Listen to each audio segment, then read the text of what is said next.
എല്ലാവർക്കും നമസ്കാരം. IFPHന്റെ 2068 മലയാളം പരിപാടിയിലേക്ക് സ്വാഗതം. ഇന്ന് ഒരു വ്യത്യസ്തമായ പരിപാടിയാണ് അവതരിപ്പിക്കുന്നത്. നമ്മുടെ എല്ലാം പ്രിയങ്കരനായ ആദരണീയനായ സ്വാമി മുനിനാരായണ പ്രസാദ് അന്തരിച്ചു. അപ്പൊ അദ്ദേഹം ഹോമിയോപ്പതിക്ക് വേണ്ടി വളരെയധികം കാര്യങ്ങൾ ചെയ്തിട്ടുള്ള വ്യക്തിയാണ്. വളരെ സപ്പോർട്ട് നമുക്ക് കിട്ടിയിട്ട് ആ ഒരു നിലയിലുള്ള ഒരു സപ്പോർട്ട് എന്ന് പറയുന്നത് നമുക്ക് ചിന്തിക്കാൻ കഴിയുന്നതിന് അപ്പുറമാണ്. കാരണം അത്രത്തോളം അറിവുണ്ട്, അത്രത്തോളം ബന്ധങ്ങളുണ്ട്, അത്രത്തോളം വായനയുണ്ട്. അപ്പം ഒരുപാട് സപ്പോർട്ട് ഹോമിയോപ്പതിക്ക് ചെയ്തിട്ടുള്ള ഒരാളാണ്, ഒരു സ്വാമിയാണ് മുനിനാരായണ പ്രസാദ്. അപ്പൊ അദ്ദേഹം അടുത്ത കാലത്ത് സമാധിയായി. അപ്പൊ അദ്ദേഹത്തിനെ അനുസ്മരിക്കുന്ന ഒരു പരിപാടിയാണ് നമ്മൾ ഉദ്ദേശിക്കുന്നത്.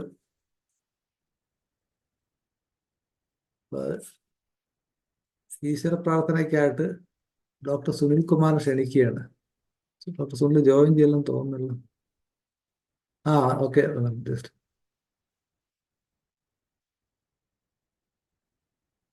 പലപ്പോഴും നമ്മുടെ IFPHന്റെ കൃത്യതയാണ് പ്രശ്നം ഉണ്ടാക്കുന്നത്. 9 എന്ന് പറയുമ്പോൾ സാധാരണ റെഗുലർ ആണെങ്കിൽ പതുക്കെ കുറച്ച് നേരമാവുന്ന, പക്ഷെ നമ്മൾ ആ സമയം കറക്റ്റ് ആയതുകൊണ്ട് തന്നെ ഈ റെഗുലർ അല്ലാതെയുള്ള ആൾക്കാർ കറക്റ്റ് സമയത്ത് ജോയിൻ ചെയ്യില്ല. ആണ് പ്രശ്നം. Doctor Sunil Kumar,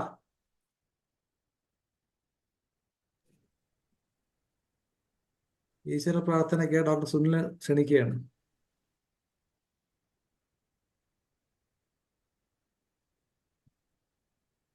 net problem നടന്നില്ലല്ലോ. ആ തുടങ്ങിക്കോളൂ. കേൾക്കാം കേൾക്കാം. കേൾക്കാം. ഓക്കെ.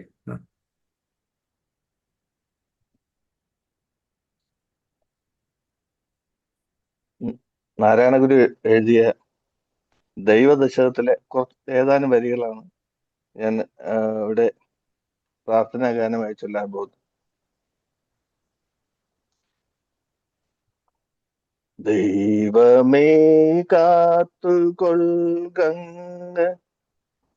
കൈവിടാതിന്നു ഞങ്ങളെ, നാവികൻ നീ ഭവാബ്ദിക്കുരാവിവൻ തോണി നിൻ പദം. ഒന്നൊന്നായെണ്ണി എണ്ണി തൊട്ടെണ്ണം പൊരുളൊടുങ്ങിയാൽ, നിന്നിടും ദക്കുപോലുള്ള നിന്നില സ്പന്ദമാകണം. അന്നവസ്ത്രാദി മുട്ടാതെ തന്നു രക്ഷിച്ചു ഞങ്ങളെ, ധന്യരാക്കുന്ന നീയൊന്നു തന്നെ ഞങ്ങൾക്കു തമ്പുരാൻ. ആഴിയും തിരയും കാറ്റും ആഴവും പോലെ ഞങ്ങളും, മായയും നിൻ മഹിമയും നീയുമെന്നുള്ളിലാകണം.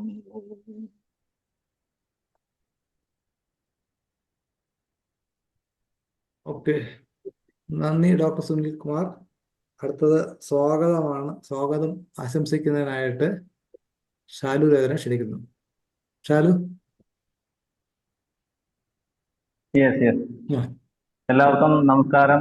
IFPHന്റെ ഡെയിലി മലയാളം വെബിനാറിന്റെ 2068 ദിവസത്തിലേക്കാണ് നാം ഓരോരുത്തരും കടന്നു വന്നിട്ടുള്ളത്.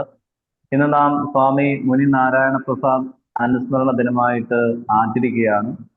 ഇന്ന് ഈ അനുസ്മരണ യോഗത്തിൽ അനുസ്മരണ പ്രഭാഷണം നയിക്കുവാനായി നമ്മുടെ ക്ഷണം സ്വീകരിച്ച് ഇവിടെ എത്തിച്ചേർന്നിട്ടുള്ളത് ആദരണീയായ സ്വാമിനി ശബരി ചിന്മയിയാണ്. സ്വാമിനിയെ ഈ വെബിനാറിലേക്ക് ആദരപൂർവ്വം IFPHന്റെ പേരിൽ ക്ഷണിക്കുന്നു. ഒപ്പം തന്നെ സ്വാമി മുക്താനന്ദ യതി കൂടി നമ്മുടെ ഈ അനുസ്മരണ യോഗത്തിൽ പങ്കെടുക്കുമെന്ന് അറിയിച്ചിട്ടുണ്ട്. സ്വാമിജിയെ കൂടി ഈ യോഗത്തിലേക്ക് ഏറെ ആദരവോടെ സ്വാഗതം ചെയ്തുകൊള്ളുന്നു. ഒപ്പം തന്നെ ഇന്ന് ഈ വെബിനാറിലേക്ക്, ഈ അനുസ്മരണ യോഗത്തിലേക്ക് കടന്നു വന്നിട്ടുള്ള ഹോമിയോപ്പതി വിദ്യാർത്ഥികൾ, ഹോമിയോപ്പതി ഡോക്ടേഴ്സ്, ഹോമിയോപ്പതി ലവേഴ്സ്, അതുപോലെ തന്നെ ഈ യോഗത്തിൽ ഇന്ന് ഈശ്വര പ്രാർത്ഥന അർപ്പിച്ച ഡോക്ടർ സുനിൽ കുമാർ സാർ, അതുപോലെ തന്നെ ഇന്നത്തെ ഈ യോഗത്തിന് കൃതജ്ഞതയായിരുന്ന മറിയാമ്മ ഡോക്ടർ, ഒപ്പം തന്നെ ഇന്നത്തെ ഈ യോഗം മോഡറേറ്റ് ചെയ്യുന്ന doctor Manoj doctor Manoj sir, എല്ലാവരെയും ഈ ഒരു യോഗത്തിലേക്ക് IFPHന്റെ പേരിൽ സ്വാഗതം ചെയ്യുകയാണ്. നന്ദി ശ്രീ ശാലുരാജൻ. അപ്പൊ അടുത്തത് ആദരണീയനായ ശ്രീ മുനിനാരായണ പ്രസാദ് സ്വാമിയുടെ ഒരു ചെറിയ വീഡിയോ നമുക്കൊന്ന് കാണാം. ഹോമിയോപ്പതിയെ കുറിച്ച് അദ്ദേഹം പറയുന്നത്.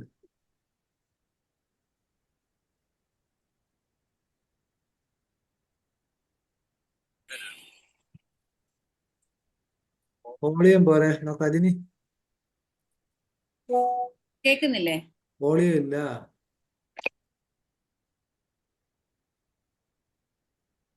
വോളിയം കൂട്ടാൻ താഴെ അതുണ്ടല്ലോ, കൂട്ടിയാൽ മതി.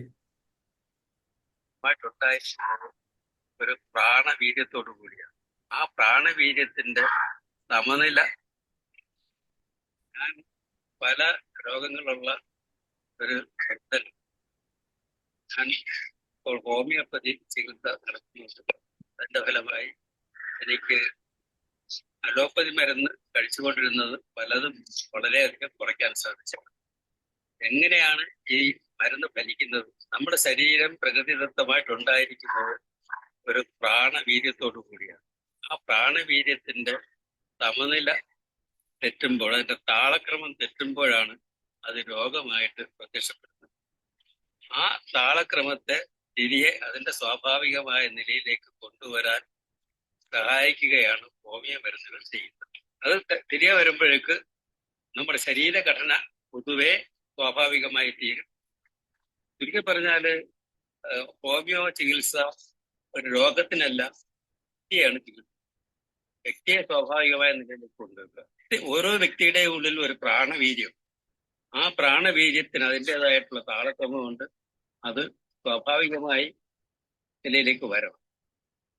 അതിന് ഉപകരിക്കുന്നത് ഒരു മരുന്നിന്റെ, ഏതെങ്കിലും ഒരു പ്രത്യേകതരം മരുന്നിന്റെ പൊട്ടൻസി കൂട്ടിക്കൂട്ടി അതിലെ ഭൗതികമായിട്ടുള്ള അംശങ്ങൾ കുറഞ്ഞതിന്റെ വീര്യം മാത്രം, അതിന്റെ പ്രാണവീര്യം മാത്രം കൂട്ടിക്കൂട്ടി കൊണ്ടുവന്നു ആ പ്രാണവീര്യത്തെ ഈ ശരീരത്തിന്റെ പ്രാണവീര്യത്തിൽ അപ്ലൈ ചെയ്ത് അതിന് തിരികെ സ്വാഭാവികമായ നിലയിലേക്ക് കൊണ്ടുവരിക. ഇങ്ങനെ ഒരു പ്രവർത്തന ആണ് ഹോമിയോപ്പതി നടക്കുന്നത്. ഇത് വളരെ നീണ്ട ഒരു ചികിത്സാ പ്രക്രിയയാണ്. പെട്ടെന്ന് ഫലം കിട്ടുന്ന ഒരു ചികിത്സയല്ല. പക്ഷേ നീണ്ട കാലം കൊണ്ട് ചികിത്സിക്കുമ്പോൾ അതിന്റെ സ്ഥായി ആയിട്ടുള്ള ഫലം നമുക്കുണ്ടാവും. ഇത് ഒരുപക്ഷെ നമുക്ക് നമ്മുടെ യുക്തി വെച്ചുകൊണ്ട് ചിന്തിച്ചു നോക്കിയാൽ ഈ ചികിത്സ ഫലിക്കുന്നത് എങ്ങനെയെന്ന് നമുക്കറിയില്ല. അതിന് രോഗം ഉണ്ടാകുന്നതും രോഗത്തിൽ നിന്നുള്ള റിക്കവറി ഉണ്ടാകുന്നതും ഒന്നും തന്നെ നമ്മുടെ യുക്തിക്ക് പിടിതരുന്ന കാര്യങ്ങളല്ല. പിന്നെ ഉള്ളത് ഓരോ വ്യക്തിയുടെയും പ്രാണവീര്യത്തെ സ്വാഭാവിക നിലയിലേക്ക് കൊണ്ടുവരുവാൻ ഉപകരിക്കുന്ന അത് ഏത് മരുന്നാണ്, അതിന്റെ ഏത് പൊട്ടൻസിയാണ് എന്ന് തീരുമാനിക്കാനുള്ള പ്രത്യേക കഴിവ് ഉള്ള ഡോക്ടർ ആയിരിക്കണം. അതുകൊണ്ട് വളരെ അനുഭവസമ്പന്നന്മാരായിട്ടുള്ള ഡോക്ടർമാർക്ക്, ഇതിനെ സംബന്ധിക്കുന്ന ഉൾക്കാഴ്ചയുള്ള ഡോക്ടർമാർക്ക് വളരെയധികം സ്ഥായിയായ രോഗങ്ങൾ പോലും ചികിത്സിച്ച് ഭേദമാക്കാൻ സാധിക്കുന്നതായിട്ട് കാണുന്നു. ഓക്കെ, നന്ദി ഡോക്ടർ രജനി. അപ്പൊ അദ്ദേഹത്തിന്റെ കാഴ്ചപ്പാട്, ഇദ്ദേഹത്തെ ഞാൻ ശരിക്കും നേരിട്ട് കാണണമെന്ന് ആഗ്രഹിച്ചിട്ടുണ്ട്. അതിന് പ്രധാന കാരണം എന്ന് പറയുന്നത് നിത്യചൈതന്യതിയുടെ പുസ്തകത്തില് അദ്ദേഹത്തിന്റെ ഗുരുവാണ്. അദ്ദേഹം എഴുതിയിട്ടുള്ളത് ഓർഗനോൺ എന്ന വാക്ക് അരിസ്റ്റോട്ടിൽ ഉപയോഗിച്ചിരുന്നത് ലോഗോസ്, വചനത്തിന് പകരമായിട്ടാണ്. നമ്മുടെ കോളേജിൽ ഓർഗനോൺ പഠിപ്പിച്ചാൽ ഇൻസ്ട്രുമെന്റ് എന്ന നിലയ്ക്കാണ് പഠിച്ചത്. അപ്പൊ യഥാർത്ഥത്തിൽ അതിന്റെ അർത്ഥം ഈ വചനം തന്നെയാണ്. കാരണം സൂക്ഷ്മ രൂപമാണ്. അപ്പൊ എന്താ ഇതിന് കൂടുതൽ വിവരങ്ങൾ അറിയാണ്ട് ശരിക്കും ഇദ്ദേഹത്തെ നേരിട്ട് കാണണമെന്ന് നടന്നില്ല. അതുപോലെ തന്നെ സ്വാമിയെ കുറിച്ച് കൂടുതൽ അറിയാനിടാവുന്ന വേറെ കാര്യം വെച്ചാൽ ബൈബിൾ വേദാന്ത ദർശനത്തിന്റെ ഒരു പുസ്തകം ഞാൻ വായിക്കാനിടാവുന്നു. ശരിക്കും അത് വായിക്കുമ്പോഴാണ് യേശുക്രിസ്തു പറഞ്ഞ ഓരോ വാക്കുകളുടെ ആഴം, ഫിലോസഫിക്കൽ ബേസ് നമുക്ക് മനസ്സിലാവുന്നത്. ഇപ്പൊ കുട്ടികളെ തടയരുതെന്ന് പറയുമ്പോൾ അതിനകത്ത് ഇദ്ദേഹം പറഞ്ഞതാണ്, ഞാൻ ബുദ്ധിഭേദം ജനയെ അജ്ഞാനം കർമ്മസംഖ്യനാം ജോഷയെ സർവകർമാണി വിദ്വാനിത്യ സമാചാരം. അത് കുട്ടികളെ, കർമ്മസംഖ്യകൾ ആൾക്കാർ കുട്ടികളെ പോലെയാണെന്നാ പറയുന്നത്. അപ്പൊ അത്ര സൂക്ഷ്മമാണ് അർത്ഥം. അങ്ങനെ വളരെ പണ്ഡിതനായ ഒരു യോഗി ആയിരുന്നു മുനിനാരായണ പ്രസാദ് സ്വാമി. അപ്പൊ അദ്ദേഹത്തിന് ആദരം അർപ്പിക്കുന്നതിനായിട്ട് ആശ്രമത്തിലെ തന്നെ പ്രമുഖ സ്വാമിനിയായ ശബരി ചിന്മയെ ആദരപൂർവ്വം ക്ഷണിക്കുന്നു. അൺമ്യൂട്ട് ചെയ്യാമോ?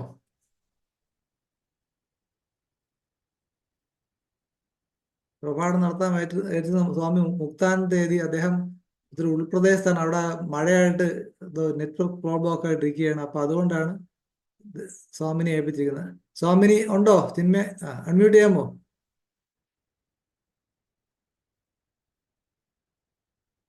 അൺമ്യൂട്ട് ചെയ്യണേ.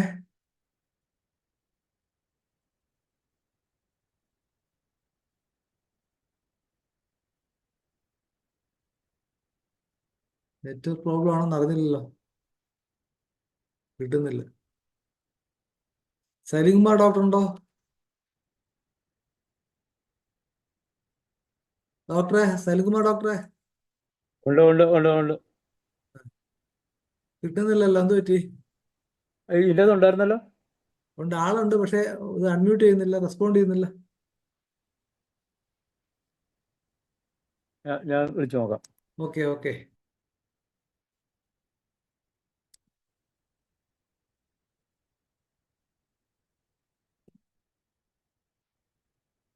അവർക്ക് സംസാരിക്കുക. ബിന്ദുരായ ഡോക്ടർ ഉണ്ടെന്ന് തോന്നുന്നു. ബിന്ദുരായ ഡോക്ടറെ ഉണ്ടോ?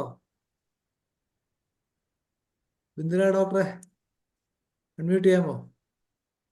ഇവിടെ നമസ്കാരം. ആ വീഡിയോ ഓൺ ആക്കുന്നില്ല. ആ ഒരു കുഴപ്പമില്ല. ചെറിയ യാത്രയിലും ഒക്കെ ആയിട്ട് നിൽക്കുന്നു. ഓക്കെ. തീർച്ചയായും വലിയ ഒരു കാര്യമാണ് ഇന്ന് IFPHന് നമുക്കിന്ന് ഓർഗനൈസ് ചെയ്യാൻ പറ്റിയേക്കുന്നത്. തീർച്ചയായും നമുക്ക് ഗുരു നിത്യചൈതന്യതയെ ഒരിക്കലും മറക്കാനാവില്ല. കാരണം ഹോമിയോപ്പതിക്ക് ഏറ്റവും കൂടുതൽ ഒരു എന്താ ഒരു സയന്റിഫിസിറ്റി അല്ലെങ്കിൽ ഒരു സയന്റിഫിക് ആണ് നമ്മുടെ ഹോമിയോപ്പതിക് സിസ്റ്റം എന്നുള്ള പുറത്തു നിന്നുള്ള ഒരു വലിയ ഫിലോസഫർ തിങ്കർ ആയിട്ടുള്ള സയൻസിന്റെ ഒരു ഭയങ്കര വ്യക്താവും കൂടെ ആയിട്ടുള്ള ഗുരു നിത്യചൈതന്യതി എപ്പോഴും ഒരുപാട് വേദികളിൽ പറയുകയും ഹോമിയോപ്പതിയെയും ആയുർവേദത്തെയും ആധുനിക വൈദ്യശാസ്ത്രത്തെയും കൂടെ സമന്വയിപ്പിക്കാനുള്ള ഒരുപാട് ശ്രമങ്ങൾ അദ്ദേഹം നടത്തുകയും ചെയ്യുന്നത് നമ്മൾ എല്ലാവരും കണ്ടാണ്. ശരിക്കും ഞാൻ പഠിക്കുന്ന സമയത്തൊക്കെ അത് കേട്ടും കണ്ടും ആണ് എനിക്ക് മുന്നോട്ട് ശ്രമിക്കുന്നുണ്ട് കേട്ടോ. കേൾക്കാൻ പറ്റുന്നു. അല്ല, അവർ ശ്രമിക്കുന്നുണ്ട്. നേരത്തെ എന്തോ അൺമ്യൂട്ട് ചെയ്യാൻ പറ്റാനില്ല. ഓക്കെ, ഓക്കെ പറഞ്ഞോളൂ. ഓക്കെ. ആ ബിന്ദുരായ ഡോക്ടർ തുടർന്നോളൂ. ഓക്കെ. അതെപ്പോഴും എൻ്റെ ഒരു കൺസൾട്ടേഷനിൽ എൻ്റെ തുടക്കം പ്രാക്ടീസ് തുടങ്ങുന്ന സമയത്ത് എനിക്ക് ഏറ്റവും കൂടുതൽ ഊർജം തന്ന കാര്യമാണ്. അങ്ങനെയാണ് ഞാൻ ഗുരുകുലത്തിലേക്ക് ആകർഷിക്കപ്പെടുന്നത്. ഗുരുകുലത്തിൽ ചെല്ലുമ്പോൾ ഞാൻ കണ്ട വലിയ രണ്ട് ഗുരു നിത്യചൈതന്യതിയെ പോലെ തന്നെ വലിയൊരു സ്റ്റാൾവാർട്ടായിട്ട് ഞാൻ കണ്ടത് സ്വാമി മുനി നാരായണ പ്രസാദിനെയാണ്. അപ്പോൾ കൂടുതൽ ഞാൻ മനസ്സിലാക്കിയപ്പോൾ നാരായണ ഗുരുവിൻ്റെ തത്വങ്ങളെയും നാരായണ ഗുരുവിൻ്റെ ദർശനങ്ങളെയും പറ്റി ആഴത്തിൽ പഠിക്കാനായിട്ട് സഹായിച്ച വ്യക്തികളാണ് ശരിക്കും ഗുരു നിത്യചൈതന്യതിയും സ്വാമി മുനി നാരായണ പ്രസാദും. അപ്പം അവര് രണ്ടുപേരും നടരാജ ഗുരുവിൻ്റെ ശിഷ്യന്മാരായിരുന്നു. നടരാജ ഗുരുവിനെ നിങ്ങൾക്ക് എല്ലാവർക്കും അറിയാം. അദ്ദേഹം ഡോക്ടർ പൽപ്പുവിൻ്റെ മകനായിരുന്നു. നാരായണ ഗുരുവിൻ്റെ വളരെയധികം ഏറ്റവും ഇഷ്ടപ്പെട്ട ശിഷ്യനായിരുന്നു. അതായത് നാരായണ ഗുരുവിൻ്റെ ദർശനങ്ങളെ പിൻപറ്റി നാരായണ ഗുരുകുലം സ്ഥാപിച്ച നടരാജ ഗുരുവിൻ്റെ ശിഷ്യന്മാരായിട്ടാണ് ഗുരു യതിയും ഗുരു മുനിപ്രസാദ് സ്വാമിയും ഒക്കെ മുന്നോട്ട് പോയത്. അപ്പോൾ യതി ഗുരു നിത്യചൈതന്യതി സമാധിയായതിനു ശേഷം ഗുരുകുലത്തിൻ്റെ അധിപനായ മുനിനാരായണ പ്രസാദ് അദ്ദേഹം വലിയ ഒരു ദാർശനികനും ഒക്കെ ആയിരുന്നു. കൂടുതൽ അതിനെപ്പറ്റി പറയാനായിട്ട് നമുക്ക് സ്വാമിനി എത്തിയിട്ടുണ്ട്. സ്വാമിനിയുടെ വാക്കുകൾക്കായിട്ട് നമുക്ക് ശ്രമിക്കാം, കാത്തോർക്കാം. ഡോക്ടറെ എന്തായി? കണക്ട് ചെയ്തോ? കിട്ടുന്നില്ല, അൺമ്യൂട്ട് ചെയ്യുന്നല്ലോ. ഞാൻ സംസാരിച്ചു, വീണ്ടും നോക്കാന്ന് പറഞ്ഞു. ഡോക്ടർ പറയുന്നത് കേൾക്കാമെന്ന് ചോദിച്ചു. കേൾക്കാമോ സ്വാമിനി? കേൾക്കാമോ ഞാൻ പറയുന്നത്?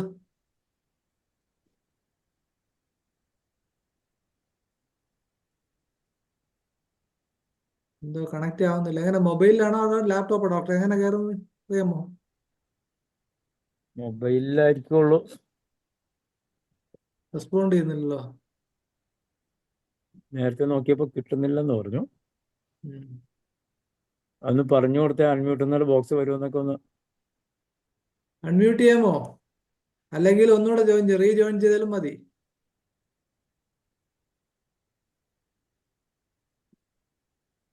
ഇനിയിപ്പോ കുറച്ച് നാളത്തേക്ക് വേനൽ മഴ ഉള്ളപ്പോൾ ഉള്ള പ്രോബ്ലം ഇതാ, നമ്മുടെ ആ സോൺ ഇഷ്ടമായിരിക്കും അത്. ആ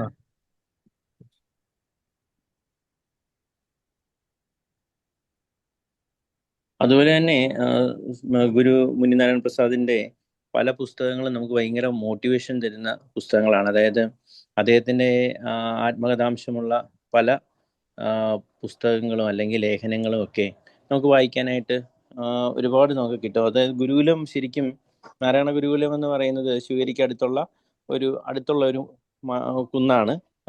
കുന്നിലാണ് ഈ നാരായണ ഗുരുകുലം ഉള്ളത്. അവിടെ ഈസ്റ്റ് വെസ്റ്റ് യൂണിവേഴ്സിറ്റി ഓഫ് ബ്രഹ്മവിദ്യ എന്ന് പറയുന്ന ഒരു മന്ദിരമൊക്കെയുള്ള സ്ഥിതി ചെയ്യുന്ന ഒരു ചെറിയ കുന്നുണ്ട്. അവിടെ ഒരു വലിയ ലൈബ്രറി ഒക്കെ ഉണ്ട്. അപ്പോൾ ശരിക്കും അതൊക്കെ ഒന്ന് എല്ലാവരും ഒന്ന് പോയി കാണുകയൊക്കെ ചെയ്യേണ്ടതാണ്. ശരിക്കും നമുക്ക് എന്താ പറയുന്നത്, നമ്മുടെ ഏകാന്തമായിട്ടിരുന്ന് ധ്യാനിക്കാനും ഒക്കെയുള്ള ഒരു സാധ്യതയുള്ള സ്ഥലമാണത്. അതുപോലെ തന്നെ മുനിസ്വാമിയുടെ പല പുസ്തകങ്ങളും നമുക്ക് അദ്ദേഹം എത്രത്തോളം അഗാധമായ പണ്ഡിതനാണെന്ന് അദ്ദേഹത്തിൻ്റെ പുസ്തകങ്ങൾ വായിക്കുമ്പോൾ നമുക്ക് മനസ്സിലാവും. അതിന് മലയാളത്തിലും ഇംഗ്ലീഷിലും ഒക്കെ അദ്ദേഹം ഒരുപാട് പുസ്തകങ്ങൾ എഴുതിയിട്ടുണ്ട്. അപ്പം അദ്ദേഹം പറയുന്ന ഒരു കാര്യം ഞാൻ ഇപ്പോഴും ഓർക്കുന്നു. ആദ്യം ഒക്കെ ഇംഗ്ലീഷ് സംസാരിക്കാനൊക്കെ അദ്ദേഹത്തിന് വലിയ പ്രയാസം ഉണ്ടായിരുന്നു. അതുപോലെ തന്നെ മലയാളത്തിലേക്ക് പല ബുക്കുകളും മലയാളത്തിൽ വായിക്കാനായിരുന്നു അദ്ദേഹത്തിന് എളുപ്പം പറ്റുന്നത്. മീൻസ് ഇംഗ്ലീഷിൽ അത് മൊഴിമാറ്റം നടത്താനും ഒക്കെ പല സംസ്കൃതത്തിൻ്റെയൊക്കെ പല പല ശ്ലോകങ്ങളും ഒക്കെ മനസ്സിലാക്കാനും അത് മലയാളത്തിലേക്ക് മൊഴിമാറ്റം നടത്താനും ഇംഗ്ലീഷിലേക്ക് മൊഴിമാറ്റം നടത്താനൊന്നും അദ്ദേഹത്തിന് ആദ്യം അതിന് കഴിയുമായിരുന്നില്ല. പക്ഷെ നിരന്തര പരിശ്രമത്തിലൂടെ അദ്ദേഹത്തിന് അതിന് കഴിഞ്ഞു. അത് ആദ്യമേ അദ്ദേഹം അങ്ങ് ജ്ഞാനിയൊന്നും ആയിരുന്നില്ല. അദ്ദേഹം വളരെയധികം പരിശ്രമിച്ചാണ് അതായത് അദ്ദേഹത്തിന് ആ കഴിവുകളൊക്കെ അദ്ദേഹം ആർജിച്ചത്. അപ്പോൾ ഇതൊക്കെ അദ്ദേഹം ഒത്തിരി മോട്ടിവേഷണൽ ഇതായിട്ട് അദ്ദേഹം, എനിക്കിത് വായിക്കുമ്പോൾ ഇങ്ങനെ മോട്ടിവേറ്റഡ് ആയിട്ട് എനിക്ക് തോന്നിയിട്ടുണ്ട്. പിന്നെ മറ്റുള്ളവർക്കും സംസാരിക്കാം, അദ്ദേഹത്തെ പറ്റി കൂടുതൽ അറിയാവുന്നവരുണ്ടാകും. ഡോക്ടർ എബ്രഹാം വൈദ്യൻ സംസാരിക്കാൻ പറ്റും. അതെ, ദയവായിട്ട് ഹാൻഡ് റൈസ് ചെയ്യാം. നമ്മുടെ ഗസ്റ്റ് ജോയിൻ ചെയ്തിട്ടില്ല, പക്ഷെ മഴയായിരിക്കും തോന്നുന്നു. എബ്രഹാം വൈദ്യൻ ഡോക്ടറെ, ഈ പരിണത പ്രജ്ഞനായ വ്യക്തിയാണ് ഡോക്ടർ എബ്രഹാം വൈദ്യൻ.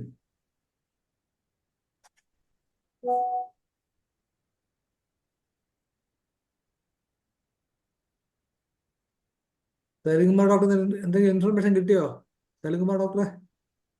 ഞാനിപ്പോ വിളിച്ചതാണ്. എനിക്കിപ്പോ സംസാരിക്കാൻ വയ്യാത്ത സാഹചര്യ. ഓക്കെ, കുഴപ്പമില്ല. ഓക്കെ, സലിംകുമാർ ഡോക്ടറെ കണക്ട് ചെയ്യുന്നുണ്ടോ? ഞാൻ വീണ്ടും വിളിക്കുക. നേരത്തെ കയറിക്കോളാമെന്ന് പറഞ്ഞു, നോക്കിയിട്ട് പറ്റണില്ലെന്നാ പറഞ്ഞത്.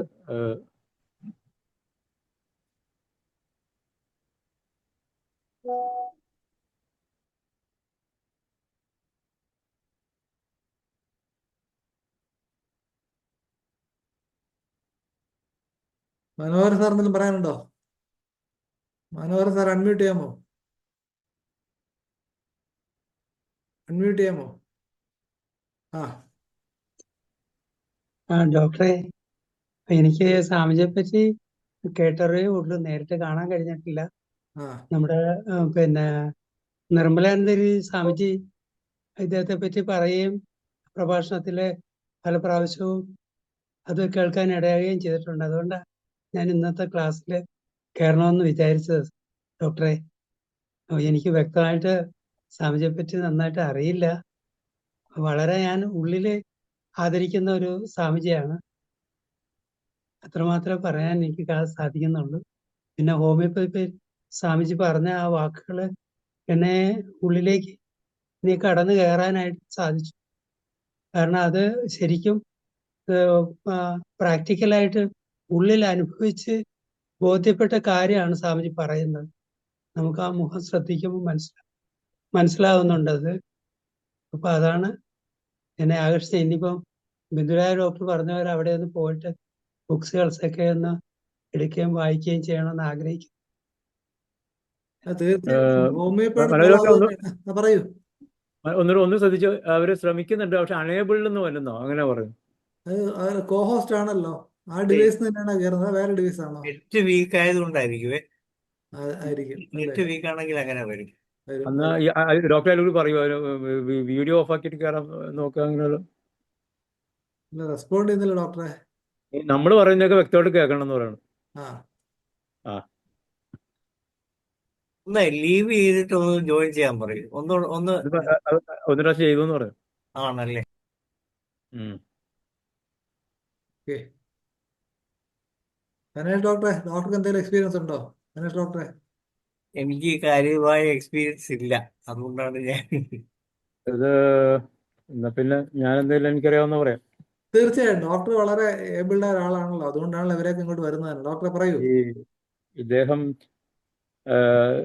സാധാരണ നമ്മള് പലരും സന്യാസിമാരൊക്കെ അങ്ങനെ ആ ഒരു ലെവലിലേക്ക് എത്തുന്ന ഒരു ജീവിതത്തിലെ ബുദ്ധിമുട്ട് കൊണ്ടോ അല്ലെങ്കിൽ എത്തപ്പെട്ടവരോ ആവാം. പക്ഷെ ഇദ്ദേഹത്തെ സംബന്ധിച്ച് അദ്ദേഹം സന്യാസിയാവാനുള്ള യോഗ്യത നേടി തന്നെ അങ്ങോട്ട് എത്തിയതാണ്. അതായത് വിദ്യാഭ്യാസം ഉണ്ടായിരുന്നു, എഞ്ചിനീയർ ലെവലിലേക്ക് എത്തി, സർക്കാർ ഉദ്യോഗത്തിലിരിക്കെ ആണ് അദ്ദേഹം അത് രാജിവെച്ച് ഈ ജോലിയിലേക്ക് എത്തുന്നത്, പൂർണ്ണമായിട്ട് ഇതിന്റെ ഭാഗമായിട്ട് മാറുന്നത്.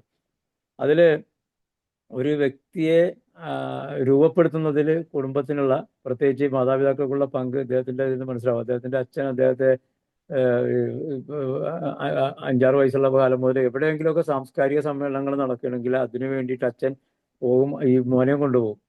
അത് പറഞ്ഞ 20 കിലോമീറ്റർ വരെയൊക്കെ നടന്നു പോയിട്ടുണ്ടെന്നാണ് പറയുന്നത്. അതിന് അച്ഛന് അങ്ങനെ ജാതി മതമൊന്നുമില്ല, മുസ്ലിങ്ങളുടെ മതപ്രഭാഷണങ്ങളുണ്ടെങ്കിൽ അത് കേൾക്കാനും പുള്ളി മോനെ കൊണ്ടുപോകും. അദ്ദേഹം എടുത്ത് പറഞ്ഞിട്ടുണ്ട് അത്തരം കാര്യങ്ങൾ. പിന്നെ ഈ ഇദ്ദേഹം കല്യാണം കഴിക്കാതിരുന്നതിനെ കുറിച്ച് പറഞ്ഞിട്ടുണ്ട്. അദ്ദേഹത്തിന്റെ 10 വയസ്സിൽ അദ്ദേഹത്തിന് അമ്മ മരിച്ചുപോയി. ഒരുപക്ഷെ അമ്മ മരിച്ചതായിരിക്കാം ഇദ്ദേഹത്തെ സന്യാസിയാക്കാൻ കാരണമായത് എന്ന് അദ്ദേഹം പറയുന്നുണ്ട്. പിന്നെ അമ്മ മരിച്ചതിന് ശേഷം മക്കൾക്ക് വേണ്ടിയിട്ട് 2 വിവാഹം കൂടി കഴിച്ചു. അതൊന്നും അത്ര കാലം നിന്നില്ല, മരിച്ചുപോയി, മറ്റു പ്രശ്നങ്ങളൊക്കെ ഉണ്ടായി. അപ്പോൾ പുള്ളി പറയുന്നത് വിവാഹം എന്ന് പറയുന്നതിനൊരു പരാജയമായ കാര്യമാണെന്ന് സ്വന്തം വീട്ടിൽ ജീവിതാനുഭവത്തിൽ നിന്ന്, അച്ഛൻ്റെ അനുഭവത്തിൽ നിന്ന് മനസ്സിലാക്കിക്കൊണ്ടായിരിക്കാം ഒരുപക്ഷെ അദ്ദേഹത്തിന്റെ വിവാഹത്തോട് ഒരു താല്പര്യവും തോന്നിയില്ല എന്ന് വിവാഹത്തിൽ പറയുന്നുണ്ട് അദ്ദേഹം.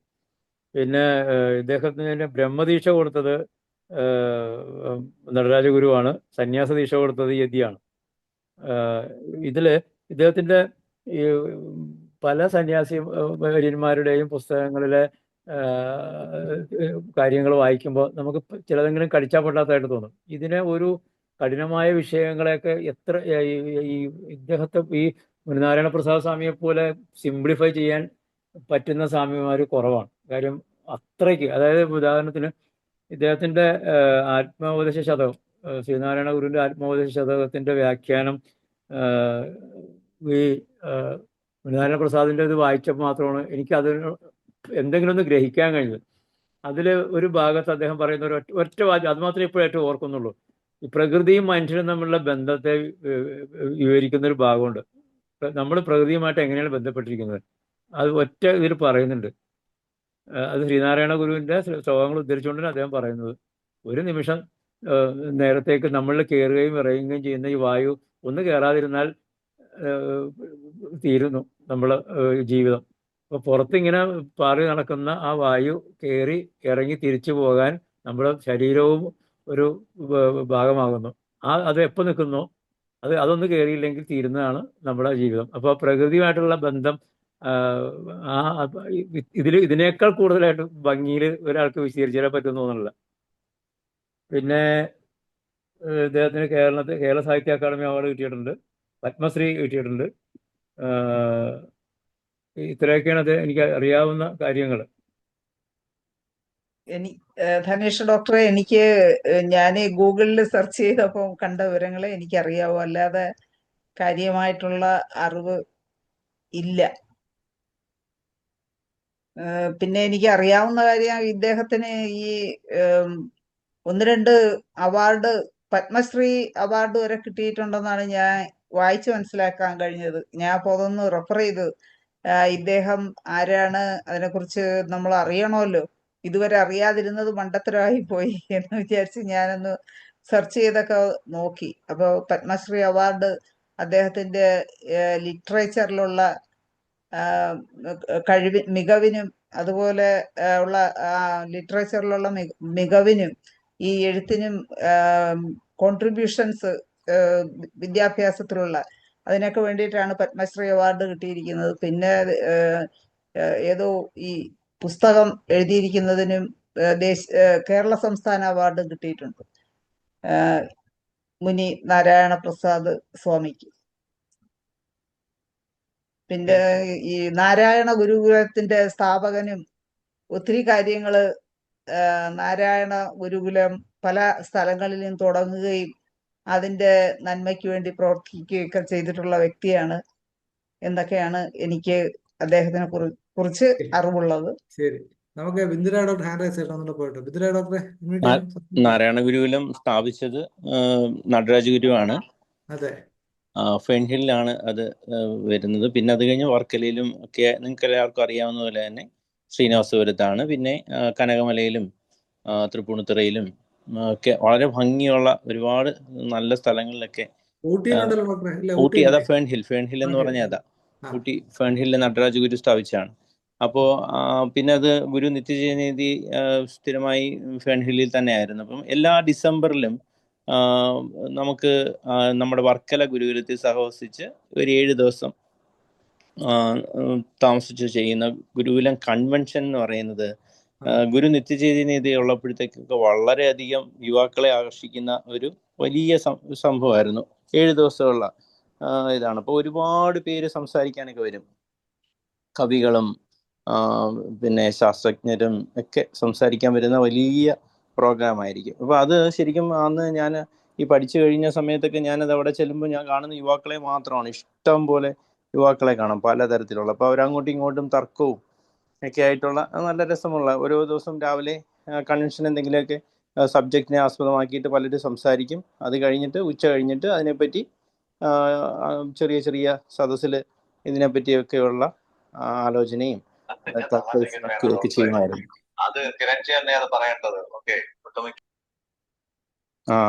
ഇടയ്ക്ക് വോയിസ് ഓവർ കയറി വന്നത്. അപ്പോൾ അങ്ങനെ ഒരു ഇതൊക്കെ ഉണ്ടാവുമായിരുന്നു. അന്ന് ഗുരു നിത്യചൈതന്യതയുടെ കൂടെ തന്നെ സ്വാമി മുനിനാരായണ പ്രസാദും ഓരോ കാര്യങ്ങളെയും പഠിപ്പിക്കാനൊക്കെ ഇപ്പം ഞാൻ ഓർക്കുന്നുണ്ട്. ശ്രീശങ്കരന്റെ സൗന്ദര്യ ദർശനത്തെ പറ്റിയൊക്കെയുള്ള ക്ലാസ് നിത്യചൈതന്യതി വളരെ പോയറ്റിക്കായിട്ട് എടുത്തു കഴിയുമ്പോൾ വേദാന്തത്തിന്റെ ഭാഷയിൽ സ്വാമി മുനിനാരായണ പ്രസാദിനെ പറ്റി ക്ലാസ് എടുക്കുമായിരുന്നു. വളരെ ഒരു കുറച്ച് എന്താ പറയുന്നത്, ഗുരു നിത്യചൈതന്യതി പറയുന്നത് ഞങ്ങൾക്ക് വളരെയധികം എളുപ്പം ഗ്രഹിക്കാൻ പറ്റുമായിരുന്നു. പക്ഷെ സ്വാമി പറയുന്നത് കുറച്ചും കൂടെ ഗഹനമായ കാര്യങ്ങളാണ് അദ്ദേഹം പറയുന്നത്. വളരെ വേദാന്തത്തിന്റെ ഇതിലായിരിക്കും പറയുന്നത്. പക്ഷെ ഇപ്പൊ എനിക്കത് മനസ്സിലാവുന്നുണ്ട്. അത് വളരെ ഭയങ്കര എപ്പോഴും ഒരു അച്ചടക്കം സൂക്ഷിച്ചിരുന്ന ആളാണ്. അപ്പോൾ ഗുരു നിത്യചൈതന്യതി ആൾക്കാരെ വളരെയധികം ഇംപ്രസ് ചെയ്യുകയും അപ്പോൾ എല്ലാവർക്കും എന്താ പറയുന്നത്, ഒരു തേനീച്ച പറ്റുന്ന പോലെ, നമ്മൾ പൂക്കളി പറ്റുന്ന പോലെ എല്ലാവരും വന്ന് പാറിപ്പറന്ന് പറ്റുന്ന ഒരു രീതിയായിരുന്നു അന്ന് ഉണ്ടായിരുന്നത്. സ്വാമി ഗുരു മുനിനാരായണ പ്രസാദ് കുറച്ചും കൂടെ ഒരു ഹാർഡ് കോർ സന്യാസിയായിരുന്നു. അദ്ദേഹം വളരെയധികം ആ നാരായണ ഗുരുവിൻ്റെ തത്വങ്ങളെ പിൻപറ്റി ആ പഠനങ്ങളൊക്കെ വളരെ കൃത്യമായി, അത് ശരിക്കും വായിക്കേണ്ടത് തന്നെയാണ്. ഡോക്ടർ സലിംകുമാർ പറഞ്ഞ പോലെ ശരിക്കും അത് വായിച്ച് മനസ്സിലാക്കേണ്ടതാണ്. അത് ഈശാവാസ ഉപനിഷത്ത് മാത്രമേ ഉള്ളൂ അദ്ദേഹം വ്യാഖ്യാനിക്കാത്തത്. ബാക്കി എല്ലാ ഉപനിഷത്തിനെ പറ്റി അദ്ദേഹം വ്യാഖ്യാനം എഴുതിയിട്ടുണ്ട്. ഇത്രയാണ് എനിക്ക് പറയാനുള്ളത്. ഞാൻ ശരിക്കും സംസാരിക്കാനായിട്ട് വന്നതല്ല, ജസ്റ്റ് ഞാൻ കേൾക്കാൻ വന്നതാണ്. ആവശ്യം പോലെ സോഴ്സ് ഉള്ള ഇത്രയേറെ ആൾക്കാരോട് ഈ മുല്ലപ്പൂമ്പൊടിയായിട്ടും കല്ലിനുണ്ടെന്ന് അപ്പൊ ബിന്ദുരായ ഡോക്ടർ എന്തായാലും തീർച്ചയായിട്ടും ടച്ച് ഉണ്ട്. ഒരു കാര്യം നമ്മൾ മനസ്സിലാക്കണം, നിങ്ങൾ എന്തുകൊണ്ട് നമ്മൾ ഓരോരുത്തരും എന്തുകൊണ്ട് ഹോമിയോപ്പതിയിൽ ചിന്തിച്ചു പോയി കഴിഞ്ഞാൽ സൂക്ഷ്മമായ എന്തിനെ കുറിച്ച് ഒരു അറിവ് നമ്മൾ എവിടെയോ ഒളിഞ്ഞു കിടപ്പണം എന്നുള്ളതാണ്. അതുകൊണ്ട് തന്നെയാണ് തീർച്ചയായിട്ടും ഹോമിയോപ്പതി എത്താൻ കഴിഞ്ഞത്. അതുകൊണ്ട് തന്നെയാണ് ഹോമിയോപ്പതി ഇന്ത്യയിൽ വളരെ ശക്തമായിട്ട് നിൽക്കുന്നത്. ഡോക്ടർ ദിൻഷ മുരളിയിലേക്ക്. ഡോക്ടർ ദിൻഷ അൺമ്യൂട്ട് ചെയ്യുമോ? Good evening sir. എനിക്ക് സ്വാമിയെ കുറിച്ച് അങ്ങനെ കൂടുതലൊന്നും പറയാനില്ല. പിന്നെ ഞങ്ങള് വളരെ അടുത്താണ്, വീട്ടിന്റെ അടുത്താണ്. സ്ഥിരമായി മക്കളെയും കൊണ്ട് പോകാറൊക്കെ ഉണ്ട്. സ്വാമിയെ ഒരുപാട് പ്രാവശ്യം കണ്ടിട്ടുണ്ട്, സംസാരിച്ചിട്ടുണ്ട്. പിന്നെ എല്ലാ വർഷവും കൺവെൻഷൻ 5 ദിവസം കൺവെൻഷന് ഇടയ്ക്കൊക്കെ പോകാറുണ്ട്. ഇത്തവണയും ക്രിസ്മസിനൊക്കെ പോയി സ്വാമിയുടെ സ്പീച്ച് കേട്ടായിരുന്നു. ഈ സ്പീച്ച് കേൾക്കുമ്പോ തന്നെ നമ്മൾ ഒത്തിരി ദൂരെ നിന്ന് കേൾക്കുമ്പോഴും ഈ ലാസ്റ്റ് കഴിഞ്ഞ ഡിസംബറിൽ കേൾക്കുമ്പോൾ പോലും ആ ഒരു സൗണ്ടിന് ഭയങ്കര യങ് സൗണ്ടിന് നമുക്കൊരു എന്താണ്, ഒരു പ്രായമായ ആള് സംസാരിക്കുന്നതെന്ന് ഒരിക്കലും തോന്നത്തില്ല. ഒരു ഫ്ലോ ഓഫ് നോളജ് ആണ്.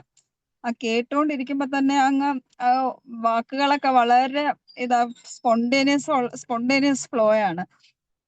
പിന്നെ അതുപോലെ ഞാൻ ഒരുപാട് പുസ്തകങ്ങളുണ്ട് വീട്ടിൽ വാങ്ങിച്ചു വെച്ചിട്ടുണ്ടെങ്കിലും അധികമൊന്നും വായിച്ചിട്ടില്ല. ആകെ ഞാൻ വായിച്ചതെന്ന് വെച്ചാൽ ഗ്രീക്ക് ഫിലോസഫേഴ്സിന്റെ, അതായത് ഗ്രീക്ക് തത്വചിന്തകർ എന്ന ബുക്കുണ്ട്. അതൊത്തിരി യൂസ്ഫുൾ ആയിരുന്നു. അങ്ങനെ ഇത്രയൊക്കെ തന്നെയാണ് പറയാനുള്ളത് സാർ. ഓക്കെ. സമാധിക്കും പോയായിരുന്നു. ആ അപ്പം ഇത്രയൊക്കെയാണ് എനിക്ക് പറയാനുള്ളത് സാർ. അല്ല, അതിൽ വളരെ സന്തോഷം. കാരണം എന്ന് വെച്ചാൽ ഡോക്ടർ ദിൻഷാ മുരളി നമ്മുടെ ഡിപ്പാർട്ട്മെന്റ് മെഡിക്കൽ ഓഫീസർ ആയിരുന്നു. ഇപ്പം ഗവൺമെന്റ് ഹോമിയോപ്പതി മെഡിക്കൽ കോളേജിലെ ലെക്ചറായിട്ട് കിട്ടിയിട്ടുണ്ട്. അപ്പൊ അവിടെ ഉള്ള ഒരാൾ ഈ ഒരു ലെവലിൽ കാണുകയും കേൾക്കുകയും ചെയ്യുന്നതിലുള്ള സന്തോഷം പറഞ്ഞറിയിക്കാൻ വയ്യ.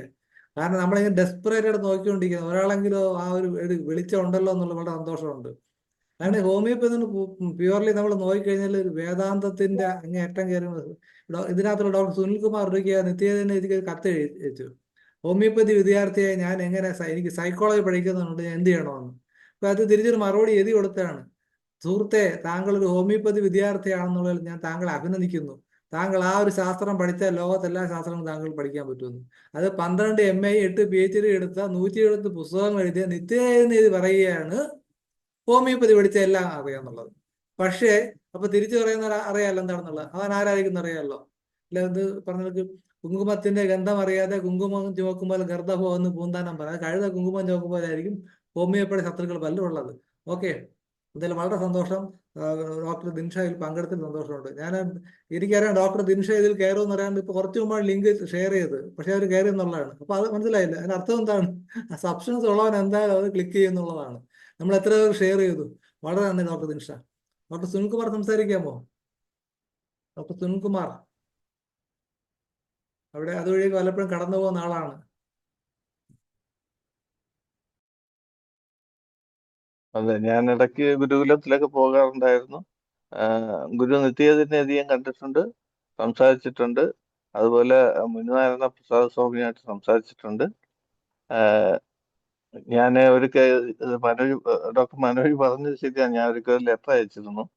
അപ്പൊ അതിന് എനിക്ക് തന്ന മറുപടി എന്ന് വെച്ചാല് ഓർഗനോൺ മാത്രം പഠിച്ചാൽ മതി, വേറൊന്നും പഠിക്കേണ്ട കാര്യമില്ല, സൈക്കോളജി ഒന്നും പഠിക്കേണ്ട ഒരു ആവശ്യമില്ല എന്നുള്ള മറുപടിയാണ് ലഭിച്ചത്.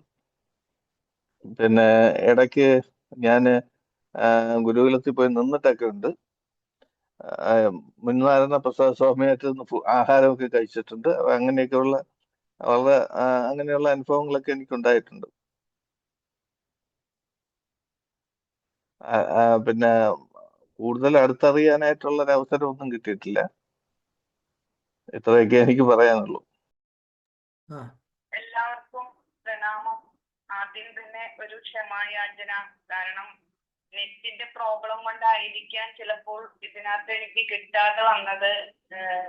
എന്നെ സ്വാമി മുക്താനന്ദ എഴുതി വിളിച്ചിങ്ങനെ പറഞ്ഞിരുന്നു, സ്വാമിജിയാണെന്ന് ഗുരുമുനി നാരായണ പ്രസാദിന്റെ അനുസ്മരണം നമ്മുടെ ഈ മീറ്റിംഗിൽ നടത്താൻ തീരുമാനിച്ചിരുന്നത്.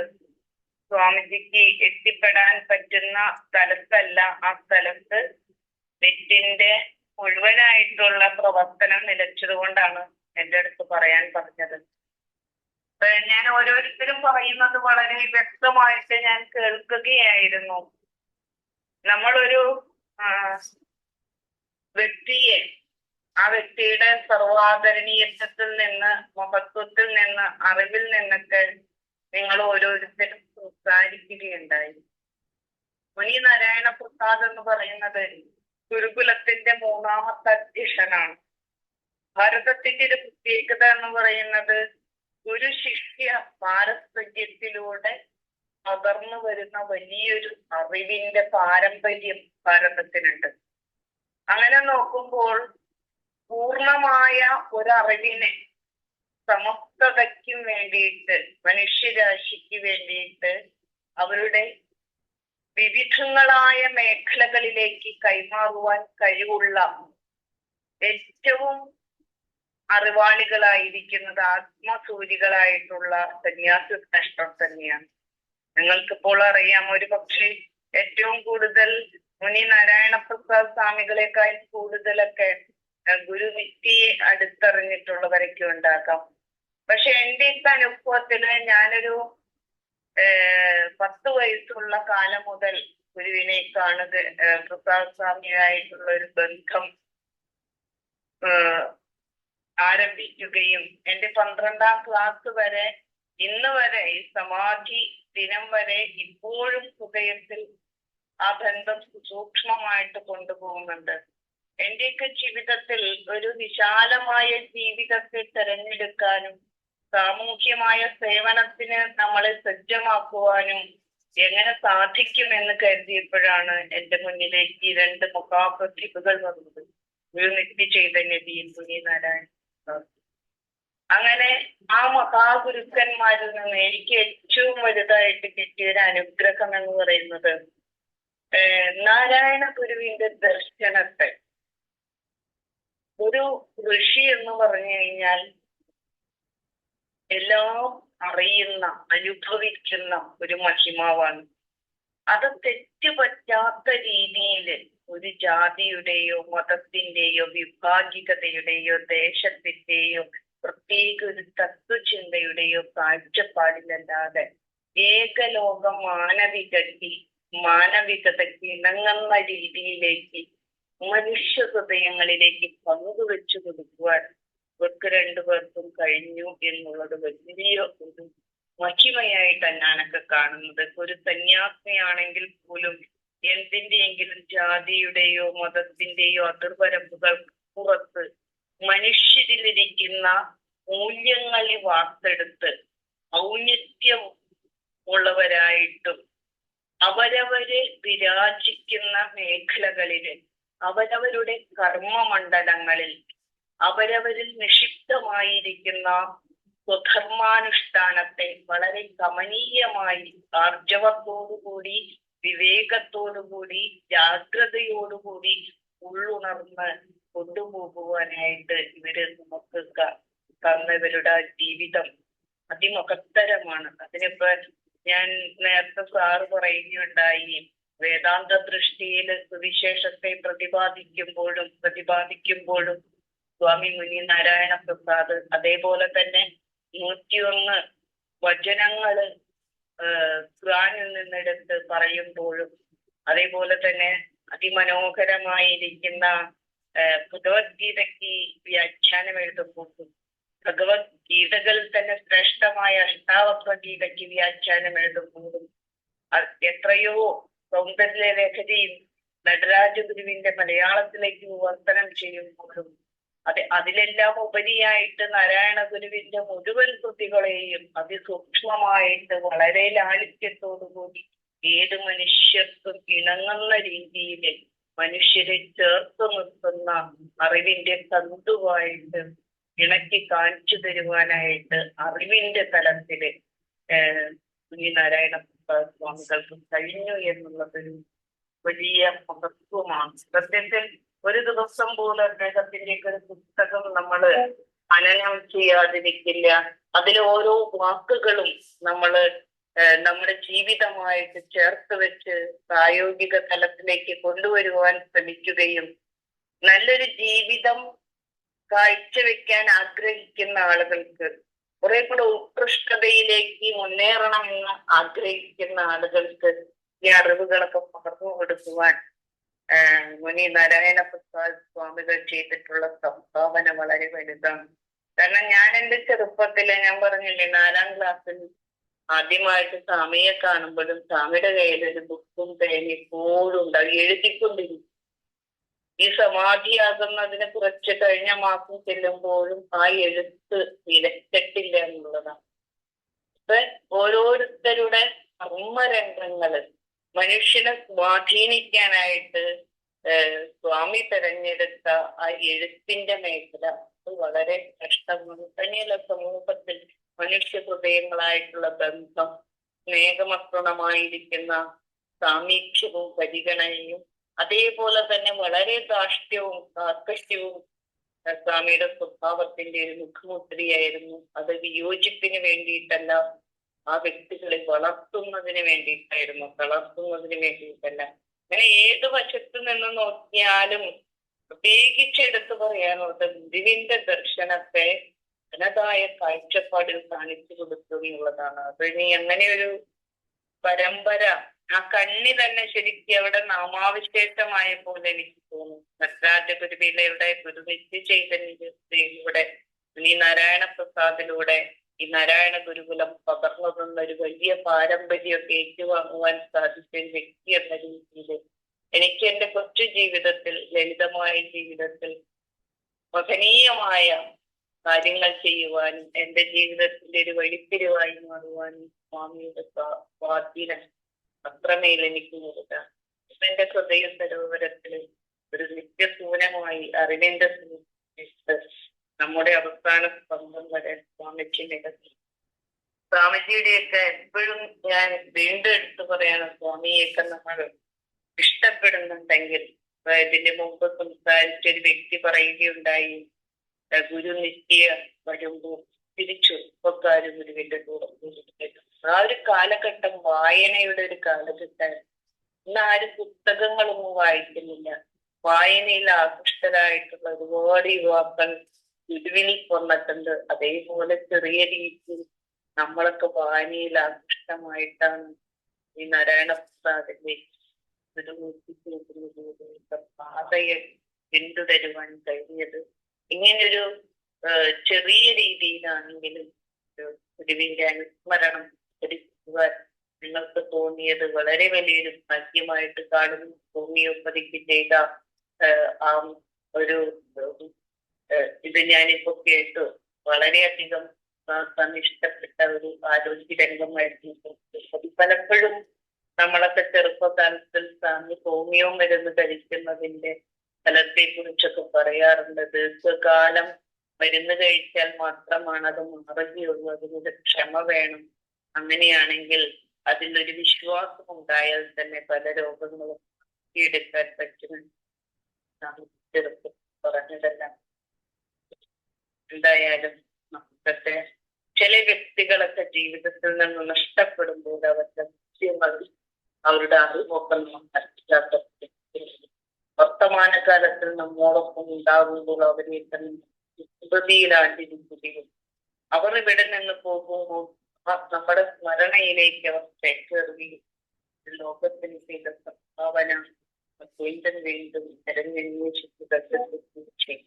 അങ്ങനെ നോക്കുമ്പോൾ മുനി നാരായണ പ്രസാദ് സ്വാമികൾ ചെയ്ത സംഭാവന മനുഷ്യരെ ഐക്യപ്പെടുത്തുന്നത്, ഒരുമയുള്ളതാണ്, ശാന്തി നൽകുന്നതിൽ, മനുഷ്യഹൃദയങ്ങൾക്ക് അറിവിന്റെ ഭാഷയിൽ നൽകുന്നതിൽ, വാക്കുകളിലൂടെ വെരുത്തറ്റ മൊഴികൾ സംഭാവന ചെയ്ത മഹാവരേണ്യനാണ്. ഒരു നൈഷ്ഠികനായിരിക്കുന്ന ഒരു സന്യാസിയായിരുന്നു. ഒരു ലോകോപകാരിയാണ്. പരമാധ്യക്ഷനായിരുന്നു. സർവോപരി വളരെ ലാളിത്യത്തോടുകൂടി തന്നെ സമാധിക്കും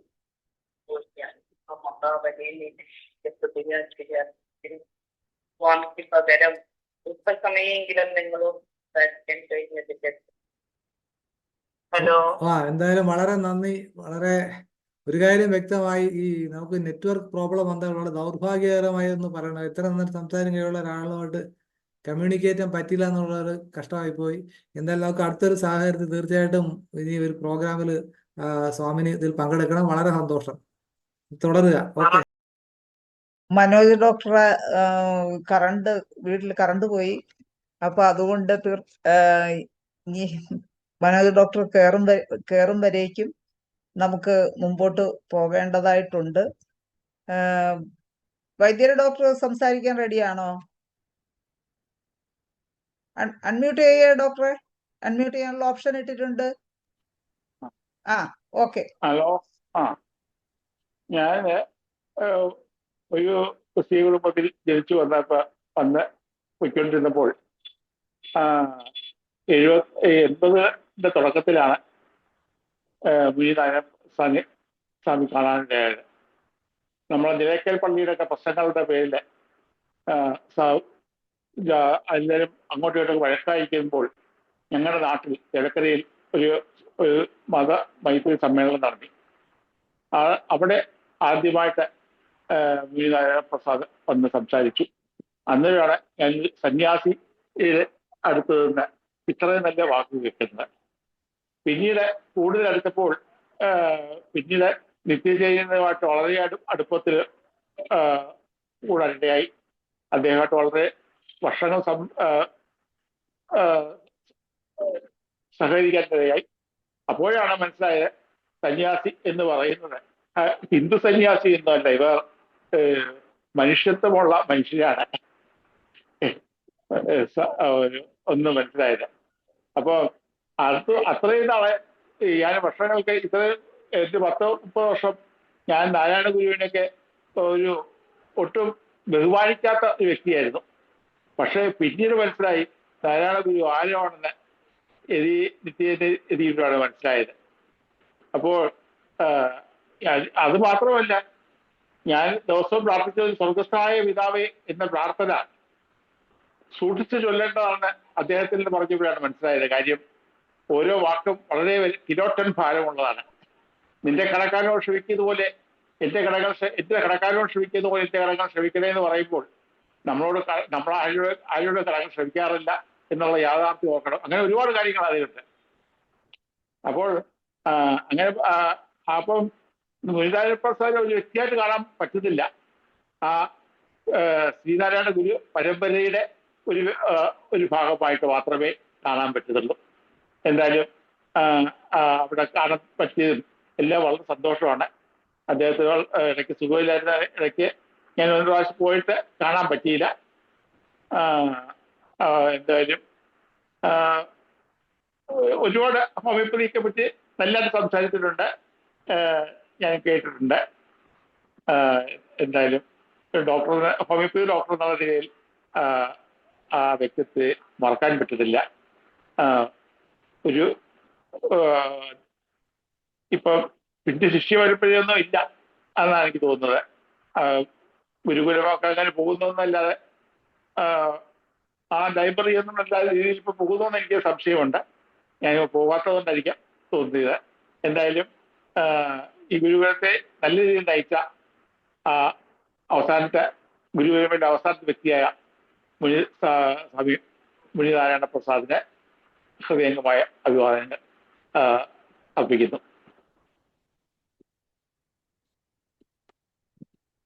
ഓക്കെ, വൈദ്യർ ഡോക്ടറെ സന്തോഷം. ഇനി ഞാൻ മൈക്ക് മനോജ് ഡോക്ടറെ തന്നെ ഏൽപ്പിക്കുകയാണ്. മനോജ് ഡോക്ടറെ ഓക്കെ, മനോജ് ഡോക്ടറെ അൺമ്യൂട്ട് ചെയ്യാം. ഓക്കെ, നന്ദി. ഇടയ്ക്ക് കറണ്ട് പ്രശ്നമാണ്. അപ്പൊ എനിക്ക് ഇതിൽ ശ്രദ്ധേയ ഒരു കാര്യം തോന്നി വെച്ചാല്, നമ്മുടെ ഒരുപാട് പേര് ഒരുപാട് വേദാന്തം പറയുമെങ്കിലും സ്വന്തം കാര്യം വരുമ്പോ അഭിപ്രായം മാറുന്നുള്ളതാണ്. അപ്പൊ നമ്മൾ പറയല്ലേ ശരീരത്തെ കുറിച്ച്, അതായത് എന്താണ് ഇത് പഴയ വാസാംസ ജീർണാനി യഥാവിഹായ നവാനി ഗൃഹാദി നരോപരാണി തഥാ ശരീരാണി, അതായത് പഴയ വസ്ത്രം മാറും പോലെയുള്ളതെന്ന് പറയും. പക്ഷെ അവര് മരിച്ചു കഴിയുമ്പോൾ അവർക്ക് വലിയ ആദരവ് വേണം, അങ്ങനെ പറയും. ഇദ്ദേഹം തിരിച്ചാ പറഞ്ഞത്, അതായത് ഭൂമി എന്ന് പറഞ്ഞാൽ വലുതാവുന്നില്ല, പക്ഷേ സ്മാരകങ്ങൾ വലുതായിക്കൊണ്ടിരിക്കുകയാണ്. അപ്പൊ ദയവായിട്ട് ഞാൻ മരിച്ചു കഴിഞ്ഞാൽ എന്നെ എവിടെയെങ്കിലും കുഴിച്ചിടണം, ആരും അറിയരുതെന്നാ പറഞ്ഞത്. അപ്പൊ അതിൽ യഥാർത്ഥ ഒരു സന്യാസിക്ക് അത് പറയാൻ കഴിയുള്ളൂ. അല്ലാത്തൊരെന്ത് പലരും വന്ന് കാല് പിടിക്കണം, അല്ലെങ്കിൽ റീത്ത് വെക്കണം, സല്യൂട്ട് ചെയ്യണം, അങ്ങനെ ഇദ്ദേഹം തിരിച്ചാ പറഞ്ഞത്. ഭൂമി ഒരിക്കലും വളരുന്നില്ല, സ്മാരകങ്ങൾ വളർന്നേ ഉള്ളൂ. ഇനിയും ധാരാളം പേരോട് ജനിക്കാനുണ്ട്, അവർക്ക് സ്ഥലം കൊടുക്കണമെന്ന് പറഞ്ഞു. അപ്പൊ അത്രയും മഹത്വം നിറഞ്ഞൊരു വ്യക്തിയാണ് ഈ പറഞ്ഞ മുനിനാരായണ പ്രസാദ്. അത് മാത്രമല്ല നമ്മളെ ബൈബിളിനെ കുറിച്ച് കൂടുതൽ ഇൻസൈറ്റ്സ് എനിക്ക് കിട്ടിയത് തത്വമസി അത് വായിച്ചപ്പോൾ മനസ്സിലായി. അതായത് സ്വർഗസ്ഥനായ പിതാവ് ഞാനും ഒന്ന് തന്നെ എന്ന് പറയുന്നൊരു വാചകമുണ്ട്. എനിക്ക് ആലോചിച്ചു തത്വമസിയാണ് മനസ്സിലായി. അപ്പൊ യഥാർത്ഥത്തിൽ സൂക്ഷ്മമായ അറിവുള്ളവന്റെ ഒരു ദൃഷ്ടിയിലാണ് ആ ലോകം വേറൊന്നാണ്, അല്ലാത്ത ദൃഷ്ടിയിൽ ലോകം വ്യത്യസ്തമാണ്. അപ്പൊ അത്രയധികം ആഴം ഹോമിയോപ്പതി ഫിലോസഫി പലതും പഠിക്കണമെങ്കിൽ എനിക്ക് തോന്നുന്നു ശരിക്കും പറഞ്ഞാൽ ഒരു വേദാന്തിയായ ഒരാൾക്ക് മാത്രമേ പറ്റുള്ളൂ. അപ്പൊ പലരും ഈ പറഞ്ഞതൊക്കെ അറിഞ്ഞോ അറിയാതെ, അത് ഈ വ്യാകരണത്തെ കുറിച്ച് നമ്മുടെ സ്റ്റുഡന്റ് ക്ലാസ് പറയുന്നുണ്ട്. പലരും വ്യാകരണം പഠിക്കാൻ താല്പര്യമില്ല, പക്ഷേ അവരറിയാതെ വ്യാകരണം ഉപയോഗിക്കുന്നുള്ളതാണ്. നമ്മളെല്ലാവരും സംസാരിക്കുമ്പോൾ നമുക്ക് ഗ്രാമറുണ്ട്, ഗ്രാമറിൽ സംസാരിക്കാൻ പറ്റില്ല എന്ന് പറഞ്ഞ പോലെയാണ് ഹോമിയോപ്പതിയുടെ സൂക്ഷ്മമായ തത്വങ്ങൾ അവരിലൂടെ കടന്നു പോകുന്നുണ്ടെന്ന് ഞാൻ മനസ്സിലാക്കുന്നു. ഇനി നമ്മുടെ ദാസാറുണ്ട്, പോയോ അതുണ്ടോ? ചന്ദ്രമതി ഡോക്ടറെ അൺമ്യൂട്ട് ചെയ്യാമോ? ചന്ദ്രമതി ഡോക്ടർ സംസാരിക്കുന്നുണ്ടോ? പറ്റുന്നില്ല. കേൾക്കാമല്ലോ, പിന്നെ എന്ത് കേൾക്കാം. കേൾക്കാം. ഞാൻ പറയാൻ ഉദ്ദേശിച്ചത് ഞാനും അച്ഛനും കൂടെ പറഞ്ഞോളൂ, കേൾക്കാം. ഞാനും അച്ഛനും കൂടെ ഗുരുകുല കൺവെൻഷന് കുറച്ച് വർഷങ്ങൾക്ക് മുമ്പാണ്. അപ്പോൾ ഞാൻ പോയി സ്വാമിയെ കണ്ടു. അപ്പോഴത്തേക്ക് അദ്ദേഹം ഈ പ്രോസ്റ്റേറ്റ് ക്യാൻസറിന്റെ ഒക്കെ ആ ഒരു വേദനയൊക്കെ കൊണ്ട് പൊളയുന്ന സമയമാണ്. അപ്പോൾ അദ്ദേഹം പറഞ്ഞത്, ഞാൻ പ്രോബയോട്ടിക് ഡയറ്റിലോട്ടാണ് ഇപ്പൊ ചെയ്തുകൊണ്ടിരിക്കുന്നത്. പ്രോബയോട്ടിക് ഡയറ്റാണ് ഞാൻ ഇപ്പോൾ ഉപയോഗിക്കുന്നത് എന്ന് പറഞ്ഞു. അപ്പൊ അത് നമുക്ക് നമ്മുടെ ഹോമിയോപ്പതിയായിട്ടൊരു കണക്ഷനുണ്ട്. ആർക്കെങ്കിലും അതിന്റെ ഒരു ഐഡിയ വല്ലതും ഉണ്ടോ, ആരായിരിക്കും എന്നുള്ളത്? അറിയില്ലെങ്കിൽ അടുത്ത് ഞാൻ ഉത്തരം പറയാൻ ശ്രമിക്കാം. പറഞ്ഞോളൂ, അതാണ് നല്ലത്. നമ്മുടെ ഹ്യൂഫ്ലൻഡ് ആണ് 1796 മാക്രോബയോട്ടിക് അല്ലേ? Translated as the art of prolonging human life. അത് ആ സമയത്ത് അതിന്റെ ഉപയോഗം എന്ന് പറയുന്നത് നാച്ചുറൽ ഫെർമെന്റഡ് ഫുഡ്, അതിന്റെ ഉപയോഗം എന്ന് പറയുന്നത് longevity, diet and gut health. അപ്പോൾ അതാണ് അതിന്റെ ബേസിസ്. അപ്പോൾ നമ്മുടെ ഒരു ഹോമിയോപ്പതിയുടെ ഒരു കണക്ഷൻ ഉണ്ടാവുന്നു എന്നാണ് എൻ്റെ ഒരു ധാരണ. അപ്പൊ ഇത് ഈ പറയുന്ന മാക്രോബയോട്ടിക് ആണ് പിന്നെ പ്രോബയോട്ടിക് തിയറി ആയിട്ട് ഡെവലപ്പ് ആകുന്നത്. അതാണ് എനിക്ക് ഹോമിയോപ്പതിയുമായിട്ടുള്ള ഒരു കണക്ഷനായിട്ട് എനിക്ക് തോന്നിയത്. എന്തായാലും വളരെ നന്ദി. വളരെ വിലയേറിയ നിർദ്ദേശമാണ്. ഡോക്ടർ മനോജ് നാരായണൻ എന്ന് പറയുന്നത് വിദ്യാരാജ കോളേജ് സ്ഥാപന ഡോക്ടർ കൃഷ്ണപിള്ള അദ്ദേഹത്തിന്റെ ചെറുമകനാണ്. ഇപ്പോൾ നമ്മുടെ ശാരദകൃഷ്ണ കുലശേഖരം ശാരദകൃഷ്ണ ഹോമിയോപ്പതി മെഡിക്കൽ കോളേജിലെ ഓർഗനോളജി ഡിപ്പാർട്ട്മെന്റിലെ പ്രൊഫസറാണ്. ഈ വിലയേറിയ വിവരങ്ങൾ നൽകിയതിന് നന്ദി. ഇപ്പൊ ഏതായാലും ഒരു യേശു ക്രിസ്തു അപ്പവും വീഞ്ഞു എന്ന് പറഞ്ഞ പക്ഷേ പ്രോബയോട്ടിക് ആകാം എന്ന് നമുക്ക് വിശ്വസിക്കുന്നു. നമുക്ക് ആ സംശയം മറിയാമ്മ ഡോക്ടറോട് ചോദിച്ചുകൊണ്ട് തന്നെ മറിയാമ്മ ഡോക്ടറെ നന്ദിയും കൂടെ പറയാൻ ക്ഷണിക്കുന്നു. ഡോക്ടർ മറിയാമ്മ നെറ്റ് പ്രോബ്ലം എന്നാണല്ലോ അല്ലേ? മറിയാമ്മ ഡോക്ടർ നെറ്റ് പോയെന്നാണല്ലോ. അപ്പൊ ശൈല ഡോക്ടറിലേക്ക് തന്നെ വരാം. ശൈല ഡോക്ടറെ അൺമ്യൂട്ട് ചെയ്യണേ, അൺമ്യൂട്ട് ചെയ്യും. നന്ദി ഡോക്ടർ മനോജ്. നമ്മുടെ മുനി നാരായണ പ്രസാദ് സ്വാമിയുടെ അനുസ്മരണവുമായി ബന്ധപ്പെട്ട പ്രത്യേക പരിപാടിയാണ് ഇവിടെ നടന്നത്. ഞാനും അദ്ദേഹത്തെ ഒരു നിമിഷം അനുസ്മരിച്ചുകൊണ്ട് ഇന്നത്തെ നന്ദി പ്രകാശനത്തിലേക്ക് കടക്കുന്നു. ഇന്നത്തെ ഈ അനുസ്മരണ പ്രഭാഷണം നമുക്ക് ഏറ്റവും നല്ല ഒരു അനുഭവമാക്കി തീർത്ത ഒട്ടനവധി പേരുണ്ട്. അതിലേറ്റവും പ്രധാനം നമ്മുടെ സ്വാമിനി ചിന്മയി ആണ്. സ്വാമിനി നമ്മോടൊപ്പം ഇന്ന് IFPH പ്ലാറ്റ്ഫോമിൽ എത്തുകയും നല്ല ഒരു അനുസ്മരണ പ്രഭാഷണം കാഴ്ചവെക്കുകയും ചെയ്തു. സ്വാമിനിക്ക് IFPHന്റെ പേരിലുള്ള ആദരവും നന്ദിയും അറിയിക്കും. അതുപോലെ തന്നെ അനുസ്മരണ പ്രഭാഷണം നടത്തിയ ഡോക്ടർ ബിന്ദുരാജ് ബാലചന്ദ്രൻ, കൂടാതെ ഡോക്ടർ സലീം കുമാർ, നമ്മുടെ മുമ്പിലിരിക്കുന്ന മനോഹരൻ സാറ്, കൂടാതെ എബ്രഹാം വൈദ്യർ ഡോക്ടർ, അതുപോലെ മനോജ് സാറ്, അങ്ങനെ ഒട്ടനവധി പേര് നമ്മോടൊപ്പം. ഡോക്ടർ ദിൻഷ മുരളി ട്രിവാൻഡ്രത്ത് എൻ്റെ കൂടെ ജോലി ചെയ്തിട്ടുള്ള വ്യക്തി കൂടിയാണ്, ഡോക്ടറാണെന്ന് എനിക്ക് തോന്നുന്നു. ആണ്. ഓക്കെ, വളരെ സന്തോഷം. അപ്പോൾ ഇന്ന് ഈ അനുസ്മരണ പ്രഭാഷണം നടത്തുവാനായി IFPH പ്ലാറ്റ്ഫോമിലെത്തിയ എല്ലാവരെയും, പ്രത്യേകിച്ചും നമ്മുടെ അനുസ്മരണ പ്രഭാഷണം നടത്തിയ ഡോക്ടേഴ്സ്, മറ്റ് എല്ലാവരും, ഇനി ആരെങ്കിലും വിട്ടുപോയിട്ടുണ്ടെങ്കിൽ അവർക്കും IFPHന്റെ പേരിലുള്ള ആദരവോടുകൂടി നന്ദി അറിയിക്കുകയാണ്. കൂടാതെ എല്ലാവർക്കും ഇന്ന് ഇതിൽ പങ്കെടുത്ത മോഡറേറ്റർ ഡോക്ടർ മനോജ്, ഡോക്ടർക്കും പ്രത്യേകം നന്ദി അറിയിക്കുന്നു. കൂടാതെ എല്ലാവർക്കും ഒരിക്കൽ കൂടി നന്ദി അർപ്പിച്ചുകൊണ്ട് ഇന്നത്തെ ഈ നന്ദി പ്രകാശനം ഇവിടെ നിർത്തുന്നു. നമസ്കാരം. വളരെ നന്ദി ഡോക്ടർ. എന്തായാലും ഇങ്ങനെ ഒരു ചടങ്ങ് സംഘടിപ്പിക്കാൻ കഴിഞ്ഞു. ഒരുവിധം പരിക്കേൽക്കാതെ അത് ഫിനിഷ് ചെയ്യാനും കഴിഞ്ഞു. നാളെ ഇതേ സമയം വീണ്ടും കാണാം എന്ന ശുഭപ്രതീക്ഷയോടെ നിർത്തുന്നു. നന്ദി, നമസ്കാരം.